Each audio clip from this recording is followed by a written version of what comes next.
Hello and welcome back to another episode of The Brain Changers. I'm Rebecca. It's good to have you here. And today's episode is one that I've really been looking forward to because we're talking about something that's often overlooked in the wellness world, and that is the real connection between our minds and our bodies. And we've been talking about the mind-body connection over the last few episodes. More specifically today, we're talking about the small but mighty player at the center of it all, and that is the vagus nerve. Now, if you're thinking to yourself, the vagus, what now? Don't worry, that once was me too. I'd never heard of it. But trust me, by the end of this episode, you're going to understand why this one nerve has such a big impact on how we think, feel, digest, sleep, and even heal. So, to help us unpack all of this in a really grounded, practical way, I am joined by the wonderful Emily Maddern. Now, Emily has a pretty impressive resume, if I'm honest, and she keeps topping it up. Most recently, at the moment, she's actually studying for her master's in naturopathic medicine. But in a nutshell, Emily is a naturopath. She has a special interest in gut health, hormone balance, sports nutrition, and the impacts of stress on health. So you know why I love talking to Emily, because we often talk about stress on our podcast. Now, Emily is the founder of Praxis Blooming, her naturopathic practice in West Lakes here in Adelaide. Now, I am one of Emily's clients, been working with her probably for about the last 6 months. And one of the things I love about Em is that she brings this beautiful integrated approach to healing. So she blends science, nature, and brings her wisdom about the nervous system to help her clients reconnect with their bodies and build real resilience from the inside out. And what I also love about Em is that she is a record-holding powerlifter. So we might ask you a little bit about that later on, Em. But for now, welcome to the Brain Changers. Welcome to the Brain Changers, a podcast about learning how to revolutionize the way you think and live by mastering your mind. We're your hosts, mother and daughter duo, Rebecca and Yvonne King from Moonbeam Monday. Our goal is to empower you to live the life you choose by teaching you how to retrain your brain. Some people tell us it sounds like mind control, and it is, but not the way you might think. This is about you taking control of your own mind, rather than letting your mind control you, so you can choose to live a life free from the expectations of others. No matter what you've experienced in the past, you can create positive change and transformation by learning how to master your mind. We know this because we've done it. Between us, we've survived cancer and stroke and eliminated debilitating anxiety and depression. We've turned our pain into purpose through the power of our mind, and we're now here to support and guide you to do the same. In this podcast, we share valuable insights about how your brain works, why you think, say, and do the things you do, how to begin the process of change, and why it's necessary. Because we know that when you change your mind, you change your life. Thanks for joining us. Let's go. Thanks for having me, Beck. What a wonderful introduction. You're welcome. Well, it's actually hard to fit all of your accomplishments into a very short intro, but there you go. I've tried to do it. You did very well. So thanks for being with us today, Em. So look, as you know, our listeners are quite varied, right? We speak to and work with men and women in all stages of life. So I want to start off with a bit of a big picture overview or question. So what does the mind-body connection really mean to you as a naturopath? And why do you think it's so important that we understand it? Mind-body connection is the soul of naturopathy. So it's essentially understanding that the way we think and the way we feel has an effect on our health and our bodies, and that you can't treat one without treating the other. They work in sync. And I think, that's where the vagus nerve comes Mm. into it. Yeah. Yeah. So actually, tell us a little bit about that. When we brought that up in the introduction, and you've mentioned it right now. So can you tell us a little bit about what are we talking about when we talk about the vagus nerve? The vagus nerve is being talked about a lot more on Mm. social media and just your pop culture, because it's the body's superhighway, essentially. So it's it's the 10th cranial nerve. It connects our brain to our internal organs. So it's very valuable for the way our gut brain axis.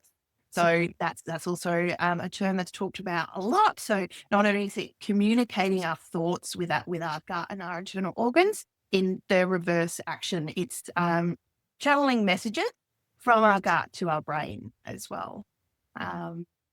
Yeah. Yeah, I think we've been talking about that in a few past episodes as well, about this connection between the gut and the brain. I think we introduced it in a previous episode, but we're going to be talking about it more as well, is the fact that we have three brains. We talk about our head brain, our cephalic brain all the time, and it makes the decisions. It's kind of running the show for most people. But in fact, we forget about our heart. Our heart is a brain as well. And our gut is a brain and actually makes a huge amount of decisions for us. How often have you heard yourself saying, well, what does your gut tell you? Or Mhm. if we're talking about how do we feel, often that comes from, the courage center, our gut. And I mean, I know from personal experience, if your gut isn't in good condition, then all sorts of things can be happening in your body. Especially we talk a lot about stress. So let's just talk about that for a moment. I'm probably one of those people who wouldn't normally class myself as feeling stressed a lot of the time. I've ditched the anxiety, I've ditched the depression. I don't lead a hugely stressful life, but I know from working with you and, doing more research myself that my body is actually under some stress.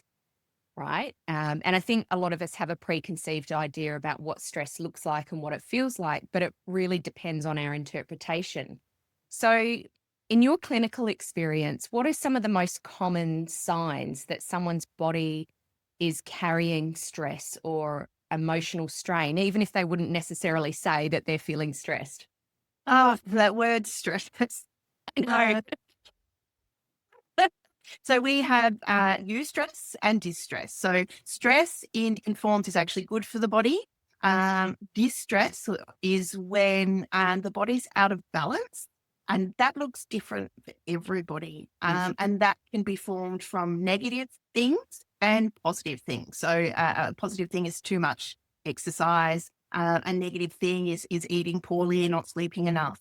But essentially, so stress on the body means underlying inflammation, which could show in headaches. It can show in gastric distress, bowels moving too fast, not enough, blood pressure rising or dropping, and all of this goes along the vagus nerve as well. So it could be in the immune system dysregulation. Swallowing is something that, when we get nervous and our words get stuck in our throat. So all of these sympathetic actions, so the way that our nervous system works, basically, if we get to a point where there's so much activity, no matter which place that comes from, it results in terms that you're probably familiar with, which is fight, flight, and freeze. And so that is also part of our vagus nerve communication, and we refer to it as vagal tone. So Mm. if it starts to get out of whack, and none of these processes work, particularly digestion. So food getting stuck or not moving through our bodies, which could be reflux, heartburn, constipation, diarrhea, bloating, increased urination as well. You think about when you get nervous and anxious, Yeah. that is another pathway of the vagus nerve. So there's a lot, Yeah. really. It and again, this is naturopathy, it's person-centered care. It depends on what's happening for that person that's sitting in front of me, because someone's symptoms that are affecting them may not affect somebody else.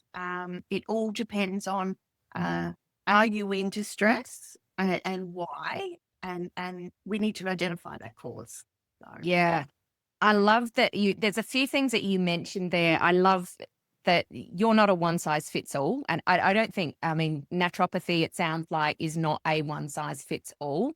And you're definitely the type of practitioner that isn't like that. You know, how we spent so much time and we continue to spend time in our sessions just fact finding. And, you know, there's, you can't just put a solution. It's not like putting a band-aid over things. It's like what we do with the mind. It's about finding the root cause of things, which obviously is part of the reason I love it. And I'm very glad that you mentioned there's good and bad stress. We've talked about that before in our podcast, is that, like you said at the beginning, oh, that word stress. Yes, we have a negative connotation toward the word stress, but not every stress is normal for everyone. Okay. We're never going to banish it completely, but there's good and bad stress. It's when it becomes chronic that it potentially becomes a problem. There was something else that you were saying there. Like, I think it becomes quite normal. I'll use quotation marks for those of we're going to just listening. All right. For those watching the video, you can see normal. It's a terrible word, but I think we get complacent is probably a better word with some of the symptoms that we feel. You know, we think that, oh, well, it's normal to get a bit of bloating. It's normal to have a bit of heartburn. It's normal to feel a bit of, you know, this or that, wherever it might be. But if this is a constant thing that's happening, especially over time, and I guess especially if it gets worse, then this is our body telling us, right, that there might be something else we need to do to change that. Yeah. yeah. I love that you've made that connection about what we feel is normal. Because we're just going on about our days. You know, we've got our work, and we've got our families and all these things that we need to do. And a lot of the time, I talk about this a lot, particularly, you know, eating breakfast first thing in the morning. Cortisol, our primary stress hormone, is what wakes us up in the morning, and it's valuable. We need cortisol, Yeah. but don't want is it to be up high for the whole day. Yes. But people over time, they make that connection with the cortisol and adrenaline that they're feeling as energy. And this is powering me on. So if I have breakfast, that's going to slow me down. I'm going to feel sleepy, and I'm not going to want to power on with my day. But they're not actually thinking about the way that they're going to feel at 4 o'clock in the afternoon, and moving into the evening, and affecting quality of sleep. And this is just one example of how we become familiar with those feelings of stress, and how through accepting those feelings, we end up in fight or flight, particularly when other things start going on for us, you know, like the immune disruption, aging, hormones, you know, all the things that happen. But yeah, it is something that our society allows us to accept as normal. Yeah. And until it really starts affecting daily function, which is usually when people will come and see me, because they're just like, I'm doing everything I think I'm supposed to do, not working, and I'm exhausted, and someone's either exhausted or they're too highly active, they can't switch off. So yeah, we get there eventually. Yeah. And I think this is an interesting point also, that, and something you said there sparked this thought for me, is that what once worked for us doesn't necessarily mean that it's always going to work for us. You know, perhaps when we were younger and we didn't eat breakfast, and, you know, suggesting that maybe that wasn't the best thing, but it worked for us at the time, that may not work so good for us now, because our body has changed. We have evolved. We might eat breakfast and we might think that we're eating a healthy breakfast, for example, but is there something in there that, you know, are we educated on that? Do we know how much sugar is in that? Or, Is it not enough sugar? Whatever those questions are. So because advertising, marketing, it plays a big part in this. There's so much information out there. And that's what I hear from a lot of the women that I work with, who are especially around our age. We're I don't like the word battling, but I feel like it sometimes. We're battling with hormone changes, and we've been bombarded with all of this information saying this is right, this is wrong, do this, don't do this. There's so much there. And I think so many people are just looking for someone to say, just please help me, because that hasn't worked for me. And again, this comes back to what you do is not a one size fits all. What did you call it? It's very personable. Person-centered care. Person-centered care. Yes, I really loved that. And Yeah. that is the of naturopathy. We follow these philosophies, but at the end of the day, and look, we all get there some how differently. Yeah. We're all practicing essentially to identify the cause and to remove disturbances to cure. And we're assessing everything from most of your life and how you feel about your life as well. Yeah. And it is that person that's sitting in front of us. And look, I'd like to sort of, if we sort of take that back to the vagus nerve again, which is I'm thinking about differences and how snapshot information that's available out there is confusing people. And I see it every day in my clinic. Someone's taking this supplement or performing this action that they think somebody told them was good for them, but they're still not feeling good. And if you're a person who wants to try and improve your vagal tone, so you start to think, oh, maybe there's something in that for me. What is quite popular at the moment is cold plunges and cold exposure. Now, if we look at a lot of the studies that are done in men, they are very different to the studies that are done in women. And not only that, the women who are sort of in that perimenopause, menopausal stage, the type of temperature that we should expose our bodies to is different for men and women. And so if you are, sort of around our age group and you're regularly, cold dipping in water that's 12 degrees or less, you will be creating more stress for your body. Women have a lot more body fat than what men do. So our bodies just don't handle those low temperatures. So you're looking at 15 degrees or above. So little things like that, where somebody is going out of their way to take this action to address their vagus, the vagus nerve and their vagal tone. They want to increase their resilience.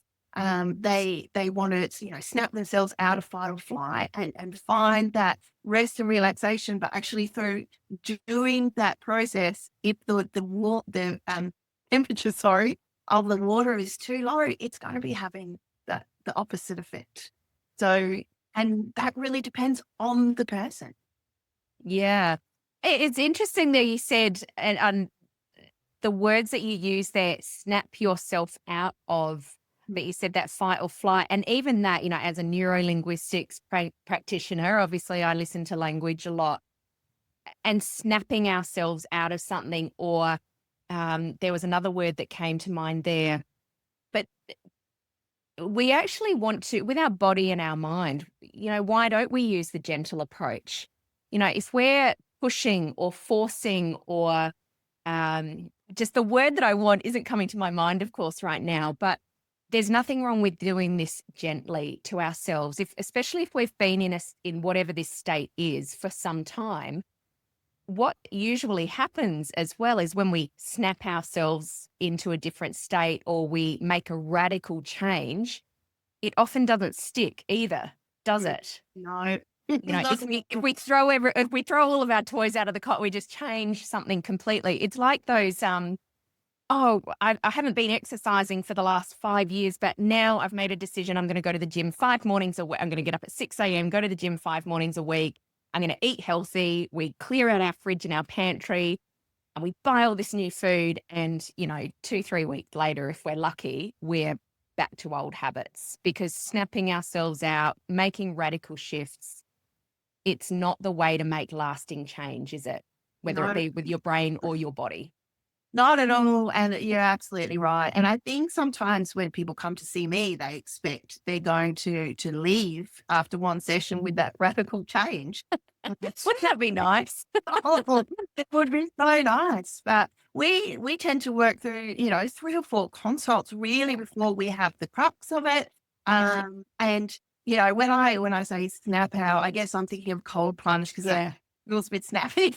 Yeah. Yeah. It It's one of does. my favorite things.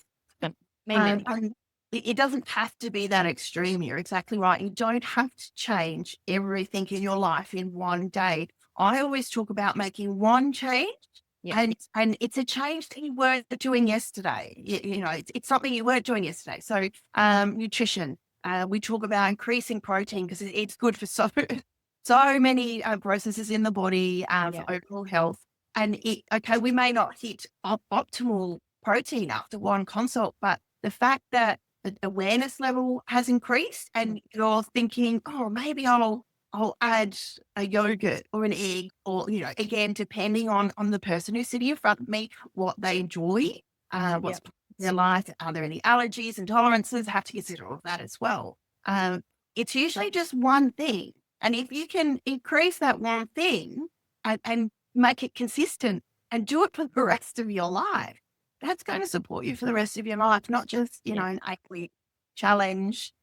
We talk about creating habits, whether it comes to exercise or self-care, nutrition, these should be embedded as part of our life. So if you can't embed these practices as part of your daily life, then they're unsustainable and Yeah. aren't realistic, really.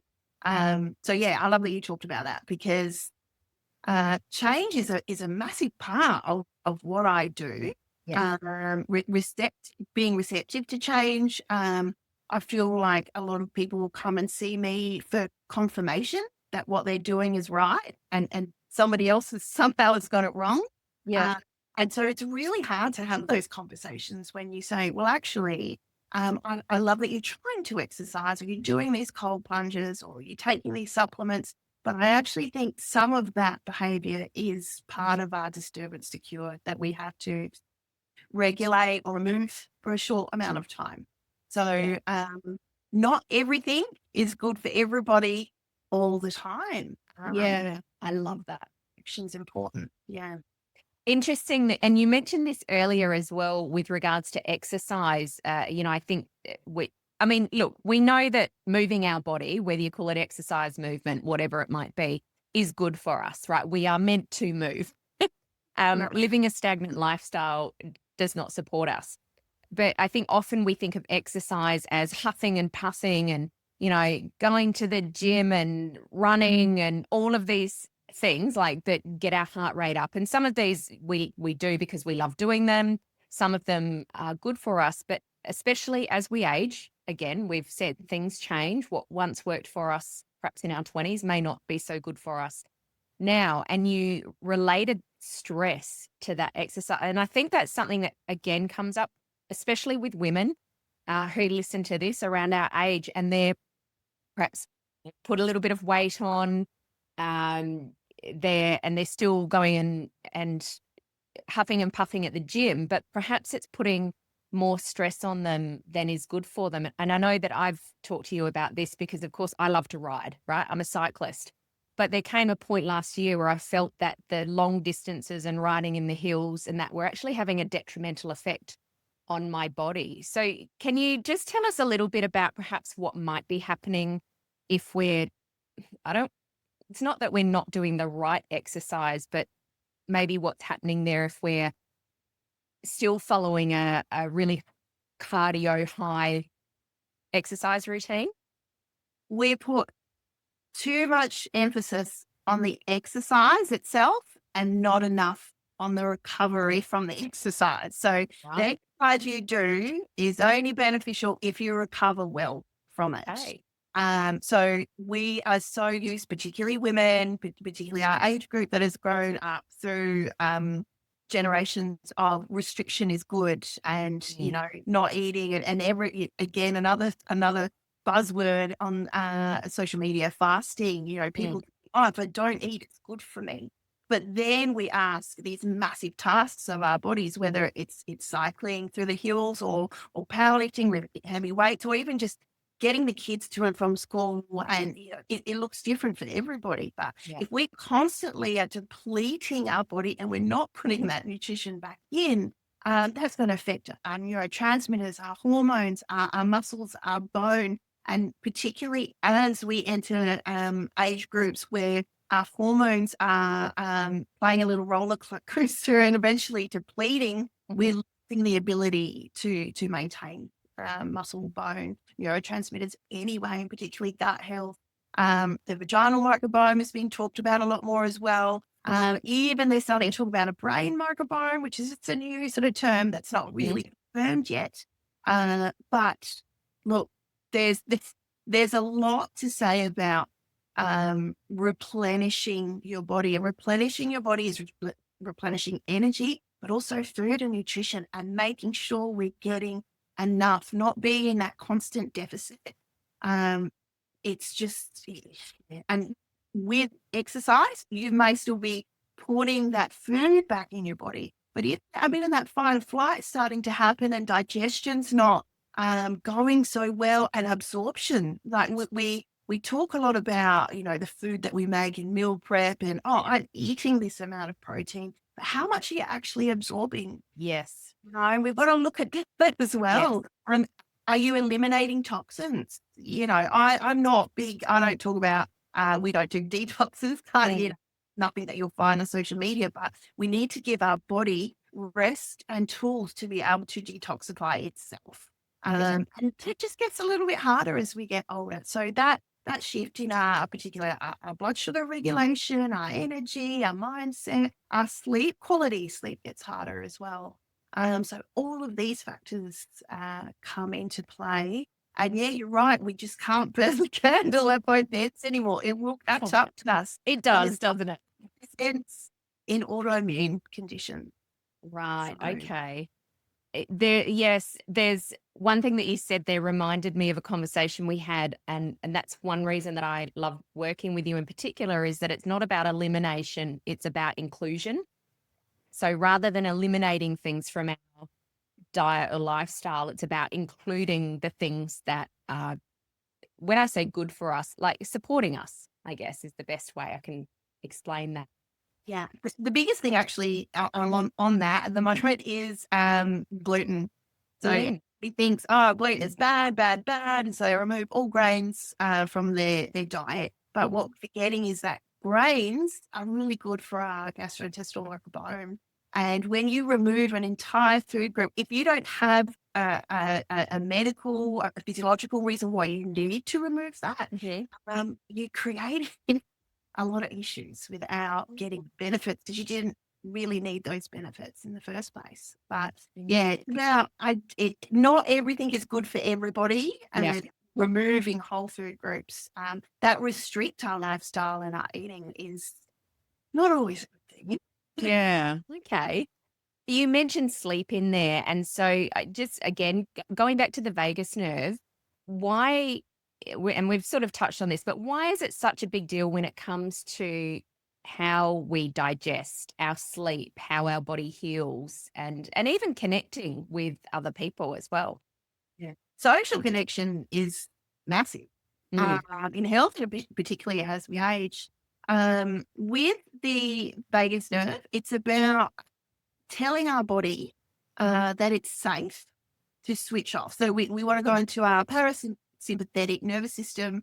I think paralyzed, like we want to be able to rest and digest. And sometimes if we don't give our body the tools or the signals to be able to do that, we'll never switch off properly. And that will affect our sleep and our recovery. So much happens with recovery at night. The way our body flushes. There was I read research just yesterday about how they're talking about the flush that the brain does when it's asleep could be a crucial factor in Alzheimer's. They're sort of arguing at what actually does that, which I think is really cool. But sleep is so important. So important. And if we can't switch off, That's usually one of the first things that I help people with actually is that ability to rest and recover. We're really getting on top of stress. And again, that looks different for everybody. Yeah. Is it a lifestyle thing? Are they on screens too late? Are they worried about something? Is it that their body doesn't have the tools to be able to make their serotonin, melatonin? Are they not exposing themselves to light? Is it inflammation? Is it an iron deficiency? Yeah. So many things. We start just ticking them off, don't we? No. And this is how it's really, really difficult, even with the vagus nerve, because it does, it does affect all those organs. There are some things that we can do to make sure, not just cold exposure. That's probably the most extreme that we can help our bodies switch off, and it can be quite simple. And one of the things, instead of putting your body into like a full cold water immersion, splashing your face with cold water actually do the same thing. Putting the shower on to a little bit cooler just before you get out. The vagus nerve sort of, obviously connects the brain and the gut, but it actually moves sort of down the neck between the ear. So music is soothing your vagus nerve. We're also, if we gargle or hum or sing, so if you've ever been to a yoga class and it's the one where you do the deep throat humming, we're accessing that vagus nerve. It's like we're massaging it and telling it it's okay to not about switching off, but it's about the ability to send messages. So that's what it's for. It's a nerve that is sending and receiving messages. So when we lose vagal tone, we lose the ability to send those messages. And that's what things like exercise, massage, gargling is going to support. Meditation, breath work, which I'm sure you've done a lot of as well, that's also supporting the vagus nerve. It's about it all working together, really. Yeah. And as with everything, whether it's nutrition, movement, meditation, all of those types of things, it's about consistency, right? Because like you said, we want to make this a lifelong change, not just an 8-week challenge or I'll do it this year and then I don't have to do it again. This is actually something that is supporting our long-term health. I've got a goal that I want to hit minimum 95 years old, right? Anything after 95, that's the cream on the top. But that's what but I don't want to be doing it in a wheelchair or inside my house, not being able to leave. So, it's one of the biggest reasons I came to you now is to say, okay, what do I need to do now? And I don't get it right all the time. And I'm the first one to admit that. And it's taking me a while to put some of those changes into place because I'm human also. But I want to make those changes now because I want the next half of my life to look a certain way. So it's about saying, right, what are the changes that I need to put into place now, gradually, gently, shocking my system so that I can live that life that I see for myself. Yeah. And I love that approach. And it's rare that I see that such extended thought. Usually everyone just wants to deal with the now. But that's exactly, that person-centered care, but also about prevention and proactive healthcare. So it's about learning how to support our bodies so we age well, and particularly the way that we transition for women through hormonal transition can actually have a massive impact on what those other 30-ish years look like post-menopause. So the fact that you're asking these questions now, we're putting these things in place. And I'll tell you a little secret. I don't always get it right. But I can help. Of course, you're human too, right? right? What I do, right? Yeah. And it's the irony of the type of effort that I have to ask from my body to do the research and the study and be a mum and work and pay the bills. It's that's not very good naturopathy. But I understand what I need to do to replenish and recover from that. But even still, if you have all this understanding, there are still more questions. Oh, And yeah. those are The more we know, the more questions there is. and it's changing all the time because Yeah. research is permanent. It's ongoing. It doesn't stop. Our world is dictating how well, the problems that are arising. You think of the viruses that are around it and the impact it's had on our world and our health and what's coming out of that. Little things like again, I'm just going to bring you back to the vagus nerve. Yeah. Omega-3 fatty acids. That is really something that you can include in your daily diet. It's crucial for myelination, so the coating of your nerves. Some people think they still have that mindset fat is bad, and they out these broad spectrum of oils, and that's what I aim for is a broad spectrum of fats. We don't want too much saturated fat. Doesn't matter if it's coconut oil. Doesn't matter how good it is because that can do bad things with our microbiome. We want, a range of mono unsaturated fats as well, but particularly omega-3s that can be anti-inflammatory. They're very easy to include in your diet as well. And when you sort of become aware of them and you can include them, let's talk about olive oil, flax seeds, chia seeds, fish, oily fish, which again, it is not appropriate for everybody.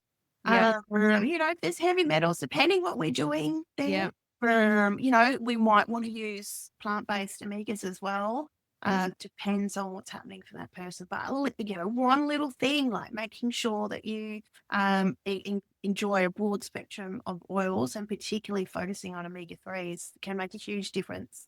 Yeah. 'Cause Yeah. you're drinking it.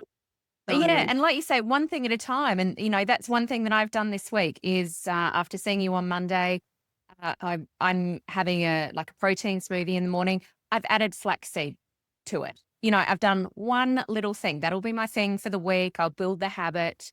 Next week it might be putting some flaxseed oil on a salad. Or for some people it might be, okay, well, I actually don't eat any fish. Maybe I'll have one fish meal a week. It's not this go hard or go home kind of attitude. It's just what's one small thing that I can include. Remember, it's about inclusion as opposed to elimination. Yeah. Well, at least that's the way I like to think about it. That's going to help. And that in the work that I do as well, this is what it's all about, is it's not about getting you to do more. In fact, we're looking at getting you to do less and be more. That we're a human being, not a human doing side of Take up things. more space. Yep. Don't shrink. It's time to grow and to continue to grow throughout your life. And continually ask yourself those questions and challenge the norm. Going back to breakfast, everyone thinks we have to have, eggs or cereal, like breakfast foods. You don't have to have that at all. You can have spaghetti bolognese for breakfast. And you think a meal that, one of my favorite things to have for breakfast is actually a lentil curry. Really? In my stomach, I enjoy it. I look forward to it. That'll change. But for me at the moment, I know I'm supporting my microbiome. I'm getting lots of energy. It's delicious. It's I don't like sort of sweet in the morning. I prefer something a bit more, I guess on the savory spectrum. Yeah. Sitting outside in the morning sun, having a nice warm lentil curry with rice. I'm going to give that a try. I know we talked about my favorite meal, or one of my favorite meals is a homemade bento box, piece of salmon, a little bit of rice, seaweed salad and some miso. And I often make that for myself for lunch. But the suggestion was, well, why don't you have that for breakfast? Because it's, all the things that we're working toward is bringing that in at breakfast time and setting me up for the day. Because, that's the thing. If we're finding that we're crashing at 3:00 or another time, or, for me, it's about having to have naps in the afternoon. I'm like, that's really disruptive. So how do we counteract that? How do I feed my body better to support myself when I need it in the day? So I love the idea of just changing things up. And if it's a I know for me in the past, it's been a mindset thing. Like I'm not a cereal person. Yeah. Don't get me started on shop cereal, but That's um, another episode. that's a whole other topic. But, you know, I've thought about that and oh gosh, I couldn't eat, a bowl of spaghetti in the morning. I'm like, well, why not? That's just my mind telling me a story, Yeah. right? So if it's going to help me, then I've got to change the way that I think about it, and Yeah. that's what we talk about here, changing the brain, learning how to think differently. It can take time, there's usually resistance. Change is hard for everyone. But Absolutely. we look back at our past and ask ourselves, at what point did change not work out for us? Most of us, if we really stop and think about it, will go, you know what? It never really did me any harm making Mhm. that change. And if we start to just reframe and think differently about it, then we'll feel that ripple go out in other ways as well. Yeah. I love that. I love that you're doing with people because Thank you. there's not enough opportunities to question our norms. And sometimes it can be really beneficial. Like if I hadn't questioned my norms, I wouldn't be in the career that I'm in. There'd be so many decisions I wouldn't have made in my life. And, change can be uncomfortable and Yes. uncertain, Yes. but it can also be so exciting. Like switching that public speaking, for example, switching that anxiety to excitement and Yeah. telling yourself I'm excited about it, Yeah. um, you know, is Yeah. a changer. It can be a game changer. All right, I've got one last question for you, but before that, because I did sort of promise this at the beginning, can you just give us a little bit of a snapshot about what does it mean to be a record holding power lifter, Em? Because I think If you were the first one to get there and you got lucky. well, I doubt that. But for those of you watching the video, you might be looking at Emily and going, what do you mean she's a power lifter? Like, doesn't a power lifter look a certain way? Again, challenge the norm, think differently. Just can you give us a short snapshot of what it's like to be a power lifter? Well, I got here organically. Yeah. So essentially, I used to work at a job that was long hours and I started getting a lot of shoulder and wrist pain. And then I went to the gym and I just started asking myself more questions like, what's this person doing over there? What's that person doing over there? And eventually I got to a place where I'm like, no women in this gym. And so I went on a mission to find, like, surely there's other women that enjoy strength training as much as I do. And I did manage to find some amazing women, and they weren't far from home, and some men as well. It's where women and men, all the sexes together. Actually, we should talk about all of them because we Yes. don't want to put people in a box. And powerlifting is definitely a space where there are no boxes. But it's a whole bunch of people together who are just working towards a common goal, which is being as strong as you possibly can be. So obviously you're assessed against, your age, your weight class, and the way that you lift. Mhm. But it's just honestly, well, because I MC as well, and the age groups that I see on the competition platform. So I'm out of the gym called 618 Barbell, and the competitions that we run, there could be someone 15 years and someone 75 years in Wow. the same competition. And so there's really no age restriction. And for me, it was just a natural progression of, when you're strength training, you measure your strength gain through a one rep max. And why not do it on a platform with people clapping for you? Yeah. If only we could do And more things like that, right? exciting.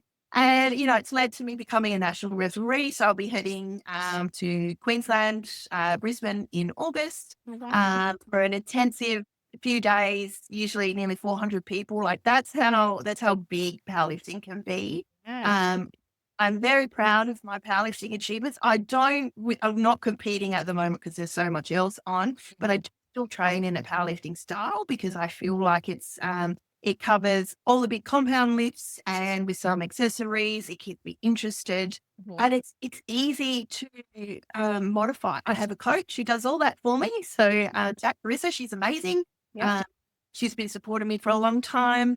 And honestly, at the end of the day, that 3 o'clock when you think you're exhausted and you've got you set your goal. So I put it in the diary. I'm going to the gym. And you're like, oh, I'm so tired. I can't be bothered doing this. You'll be surprised what your body is capable of doing, even when your mind is tired. Oh, yeah. It's You the know, mind that sometimes gets in the way, right? It is our mind that gets in the way.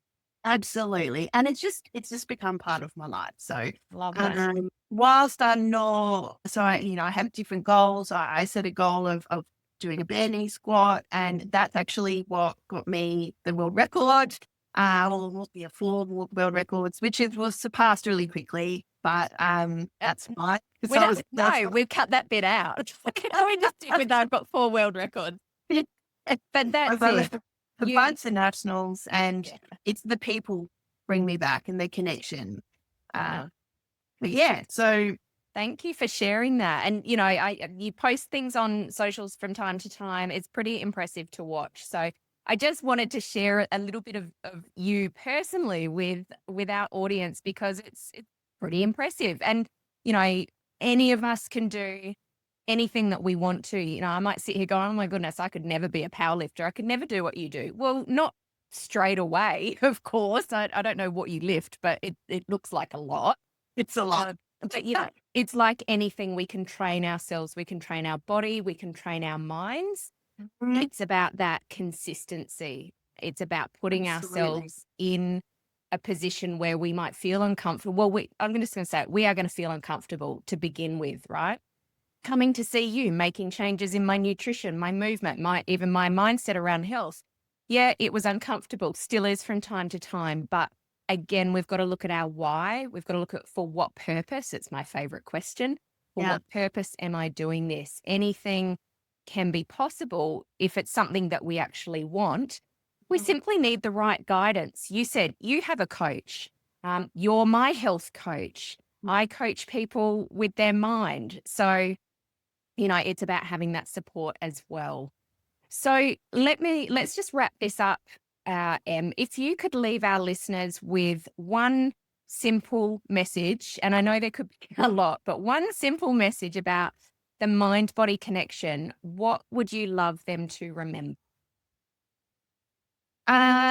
If you're starting to feel a bit flat and yucky, try and pay attention to that inner voice. What are you saying to yourself?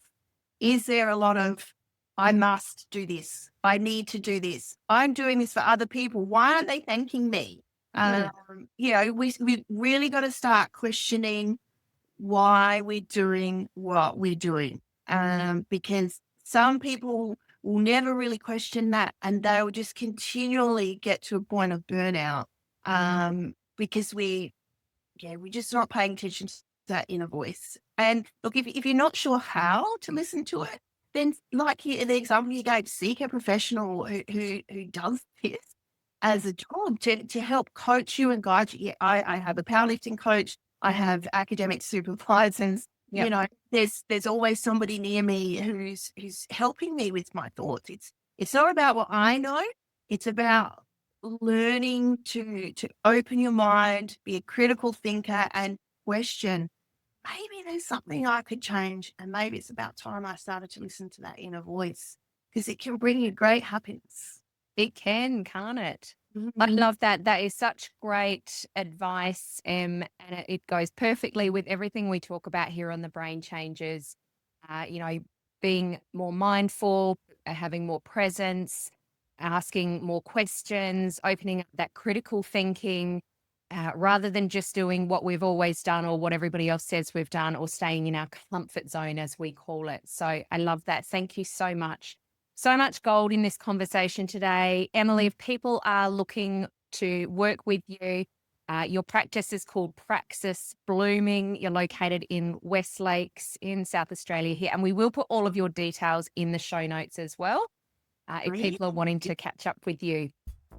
Thank you so much for being our guest on The Brain Changes today. I've absolutely loved this conversation. I hope you have too, listeners. And remember, when you change your mind, you change your life. Bye for now. Thanks for listening to this episode of The Brain Changes. We hope you've enjoyed the conversation today. Please like and subscribe to stay up to date with all the latest episodes. Our mission is to reach as many people as possible to help them revolutionize the way they think so they can change their brain and create profound transformation. Please help us broaden our reach by sharing this episode with someone you know will benefit. And remember to tag us on socials at Moonbeam Monday and leave a review. And remember, when you change your mind, you change your life. We'll catch you next time for another episode of The Brain Changes.